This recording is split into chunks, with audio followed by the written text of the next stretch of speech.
உனக்கு என்ன எவ்வளவு தெரியும்? 20 வாரமா எங்க அப்பா அம்மா எனக்கு 20 வருஷமா உயிர். உனக்காக நான் உங்களை விட முடியாது. ஆனா உனக்காக நான் இதை வேணா விட்டுட்டு வருவேன். நான் விரும்பல, உண்மையில ஆசைப்படல.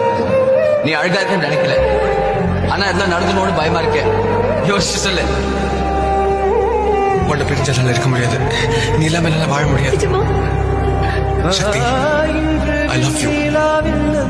நான் கடவுள்கிட்ட வேண்டிக்கிறேன், உனக்கு அசிங்கமா மக்கா ஒரு பொண்ணு கிடைக்கும். இது பாரு, நான் பீச் கூப்பிடல, பார்க் கூப்பிடல, சினிமா கூப்பிடல, பாபாலி கூப்பிடல, என் வீட்டுக்கு தானே கூப்பிடுறேன்.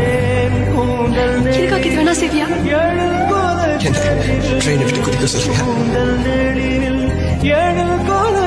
கல்யாணம் பண்ணிக்கோ. சொல்லிட்டா? I love you. அப்படின்னா